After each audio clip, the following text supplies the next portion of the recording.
Si on avait à parier sur les probabilités, elle favorise pour l'instant l'esprit critique. Et c'est vrai encore aujourd'hui. Stéphane Bureau. Bonjour Stéphane. Salut Mario. Et Monsieur Musk a fait de l'insomnie? Alors, j'allais dire, il y a un couvre-feu à Los Angeles et puis il y a un cessez-le-feu entre le Texas et Washington. Cessez-le-feu qui a été peut-être déclaré unilatéralement par Elon Musk la nuit dernière. Peut-être faisait-il de l'insomnie. Il est réputé pour en faire, sinon pour travailler 20 heures sur 24. On discutait de ça lundi avant que je revienne dans mes habitudes parisiennes, puisque je te parle ce matin de Paris. Cette chicane entre Trump et Musk me semblait improbable, non pas parce que les deux hommes ne sont pas capables de se disputer, mais parce que leurs meilleurs intérêts à tous les deux ne passent pas par ce genre d'exercice sur la place publique. Puis je pense que Elon Musk, qui est reconnu pour son impulsivité, pour sa capacité à sortir de ses gonds très rapidement, envoyer des insultes, mais qui en général et le big boss, que ce soit dans son entreprise ou ailleurs, quand il congédie des employés, sinon même des associés, des gens qui sont dans l'organisation très haut placés, dans son organisation, il y a toujours le dernier mot. Or là, il s'en est pris à plus gros que lui d'une certaine manière, le président Trump, et il a peut-être aussi mesuré depuis 72 heures que le mouvement MAGA était d'abord et avant tout celui de Trump et pas celui d'Elon Musk, quoi qu'il en dise, quand il rappelait qu'il avait participé à l'élection de M. Trump en novembre dernier dans les États clés, particulièrement en déployant son génie, ses équipes et son argent. C'est pas totalement faux, mais le mouvement MAGA est depuis une dizaine d'années maintenant sous la férule de Donald Trump. C'est avec une poignée de fer qu'il dirige son mouvement. Monsieur Trump partagera pas le gâteau et même si quelqu'un voulait lui en voler des morceaux, ça va être difficile. Et je crois que Elon Musk s'en rend compte. Peut-être aussi, certains de ses membres du conseil d'administration lui ont rappelé que s'il est vrai que ces entreprises peuvent avoir un impact sur les opérations du gouvernement fédéral, notamment à la NASA, il est aussi vrai que le gouvernement fédéral peut avoir beaucoup d'impact sur les chiffres des entreprises de M. Musk, parce qu'il y a des milliards de dollars qui sont dépensés par le gouvernement, mais aussi en matière de réglementation, avec à la clé un impact sur la bourse de l'entreprise. Par exemple, permettre aux robots taxis de circuler plus librement. Alors, ça commence très tranquillement, mais c'est évidemment des autorités. Est-ce que je me trompe ou il fait une annonce sur les robots taxis d'ici 2-3 semaines, là? Oui, je pense qu'on est dans ça, là, et qu'au Texas, alors je fais attention, là, parce que j'ai vu ça distraitement, je pense qu'il y aura moi aussi, mais il y a une annonce de Tesla sur ces robots taxis, c'est à court terme, là, c'est avant la fin du mois de juin, je pense, là. Ça sera pas encore à grande échelle, mais c'est évident que les organismes qui sont les ultimes responsables de la sécurité en matière de transport sont des organismes fédéraux, et c'est eux qui permettront donc l'implantation à grande échelle de ce qui serait pour Tesla probablement la suite des choses et peut-être la seule suite, puisque sur la capacité à vendre des autos, ils ont fait la preuve que ça va très mal. Mais donc, sur la forme, qu'est-ce que tu penses? Parce que, dans le fond, comment je dirais ça? Il y a eu une série d'attaques, une escalade, il a même lié Trump avec l'affaire Epstein, des accusations graves. Là, son message d'excuse, c'est allé trop loin, je m'en excuse. C'est simple, là. C'est allé trop loin, je m'en excuse, puis tout ça. Est-ce que tu fermes un tel épisode avec un si petit message? Écoute, je ne veux pas spéculer parce qu'une chose que je sais que je ne sais pas, c'est de quoi sera fait l'avenir.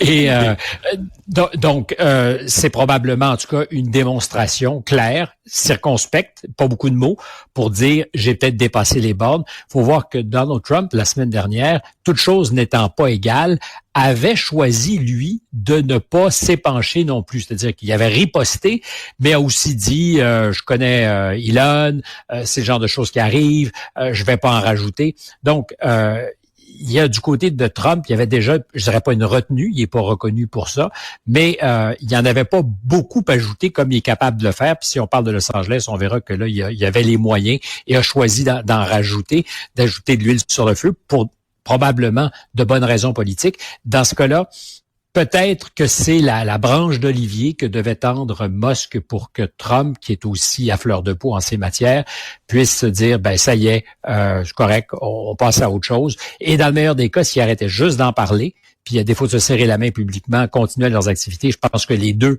seraient en meilleure posture. Ouais.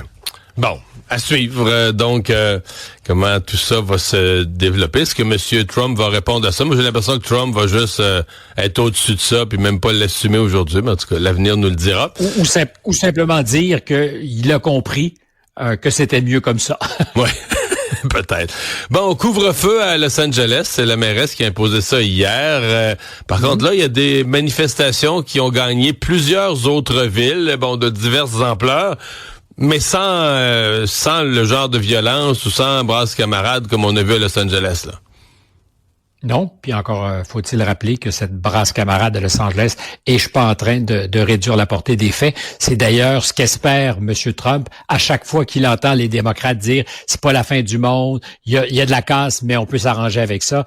À chaque fois qu'un démocrate a ce genre de discours temporisant, Trump marque des points et c'est pas donc un hasard s'il a décidé de mettre son poing sur la table et dire on va déployer dans un premier temps la garde nationale, ce qui avait pas parfaitement l'autorisation ou l'autorité pour faire, et ensuite les Marines, parce que lui veut montrer qu'il n'y a pas de tergiversation avec l'administration de Donald Trump en matière d'ordre et de loi. C'est le début et la fin qui commencent et donc se terminent à la Maison-Blanche. The buck stops here, ce fameux dicton, ils veulent l'incarner. Ça s'arrête au bureau présidentiel. Si les démocrates peuvent pas faire la job, on va montrer que nous, on est capable.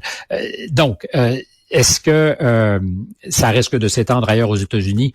Même chose, difficile à dire. Je pense pas qu'il y ait une tentation pour les adversaires du président que ça tourne mal à la grandeur du pays. C'est surtout, je crois, le premier chapitre des prochaines campagnes électorales qui vient de s'ouvrir ou qui s'est ouvert depuis une petite semaine, 72 heures.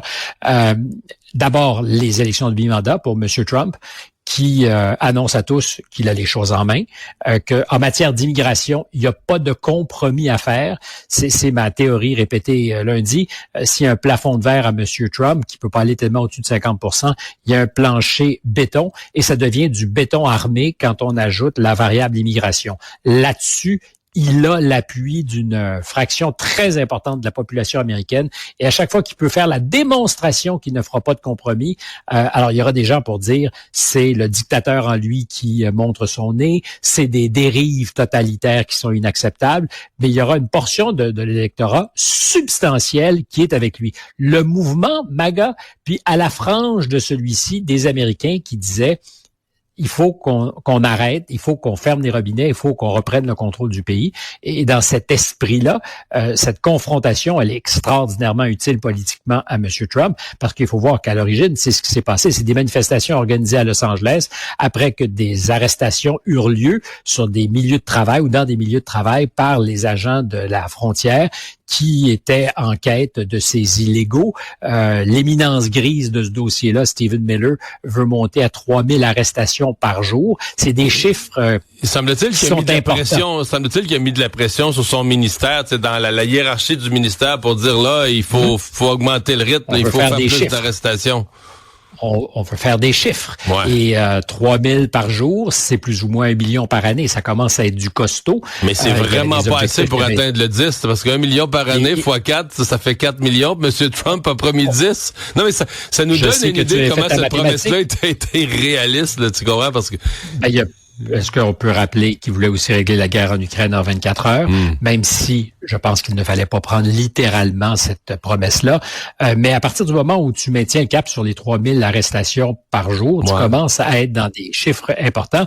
Et c'est faut pas t'oublier le dimanche. Faut pas que tu prennes congé le dimanche, là, si tu veux atteindre. On ne va pas à l'église. On ne va pas à l'église. On arrête. Et puis, ni le vendredi, tu peux te présenter dans les mosquées, parce qu'évidemment, on montrera sans doute du doigt aussi cette immigration musulmane, ça fait partie de la représentation. Mais pour Trump et ses troupes, c'est en ce moment une formule gagnante. Et on a évidemment tout un contre-discours qui dit c'est le totalitarisme. C'est d'ailleurs ce qu'a fait Gavin Newsom hier en disant la démocratie est battue en brèche sous notre nez. Alors je disais c'est le début d'un cycle électoral. Les élections de mi-mandat pour M. Trump, parce qu'il voudra dire la job est faite et ce qu'il veut, c'est pas être réélu à la mi-mandat, mais d'avoir des républicains avec lui au Sénat et à la Chambre des représentants. Et pour Gavin Newsom, dont on a souvent parlé, le gouverneur de la Californie, dont l'étoile s'était un peu ternie, c'est le premier gros chapitre de son aventure présidentielle pour 2028. Je pense qu'il aurait préféré que ça se passe plus tard. Il avait commencé sa réhabilitation très intelligemment. Là aussi, on en a parlé un peu plus tôt cette année avec son podcast. Et je dis podcast comme si c'était anecdotique. Ce n'est pas du tout parce que qu'est-ce qu'il faisait? Il purgeait ses vieux crimes ou sa mauvaise conscience d'avoir été peut-être par rapport à ce qu'est l'électorat aujourd'hui trop à gauche. Il a lui-même montré du doigt, par exemple pour la Californie, tu as sans doute entendu parler du projet de train à grande vitesse qui avait été budgété à 40 milliards de dollars et qui va coûter, si jamais on arrive au bout de l'affaire, parce qu'on est très, très loin, 130 milliards de dollars. Ça me fait penser un peu au Québec, avec notre capacité de multiplier par 3 et 4 les coûts de construction. C'est comme si c'était corrélé d'ailleurs aux juridictions les plus progressistes dans le monde. Plus on est progressiste, on dirait, plus des fois ça coûte cher à faire des travaux. Et la Californie est le contre-exemple parfait. Newsom sait que ça joue contre lui, puis il a commencé même si c'est pas lui qui a initié le projet, en matière de sécurité. Newsom a rappelé plusieurs fois, les démocrates, on a été laxistes. Et tellement que hier, il y a un démocrate influent, M. Fetterman, sénateur de la Pennsylvanie, qui est sorti du groupe en disant, attention, ce qui se passe à Los Angeles, c'est pas des broutilles. Et tous les démocrates qui diront, c'est pas grave, il y avait pas tant de troubles que ça, la police aurait pu faire la job, et c'est tout à fait possible que la police aurait pu faire la job, mais tous ceux qui tentent de réduire la portée de ce qui se passe quand on voit des scènes de pillage et tout ça dans le parti commettent une erreur, et c'est évidemment sur cette erreur que table Donald Trump. Il attend juste des démocrates qui vont dire « Hey, il faut pas s'énerver, c'est des petites affaires, c'est des enfants, il faut laisser le temps faire son ouvrage, ils finiront par être plus sages. » Trump n'attend que ça, et c'est pour ça qu'il a choisi, lui, de déployer l'armée et de montrer qu'il s'en occupait. Pour Gavin Newsom, c'était un enjeu. Il savait que les enjeux, les questions de sécurité ou d'insécurité ont de l'impact auprès de l'électorat. Il a été souvent montré du doigt en Californie sur la question de l'itinérance. Il a changé son fusil d'épaule radicalement. C'est ce qu'il faisait patiemment depuis quelques semaines pour se préparer à dire nous, les démocrates, avons entendu le message et on va être des progressistes, mais d'une manière différente pour les élections présidentielles de 2028. Et là, voilà l'occasion. Il est menacé d'arrestation. Hier, discours pour annoncer que la Californie allait se tenir debout. Ça ressemblait, quand on écoutait le discours de M. Newsom, à l'annonce d'une campagne présidentielle en 2028, avec les mêmes thèmes qui étaient ceux de Biden en 2022.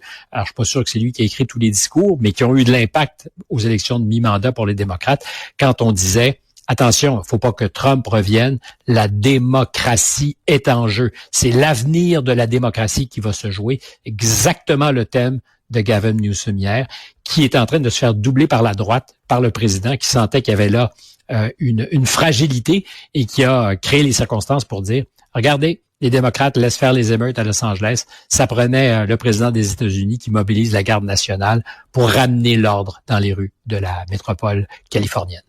Stéphane, merci beaucoup. À demain.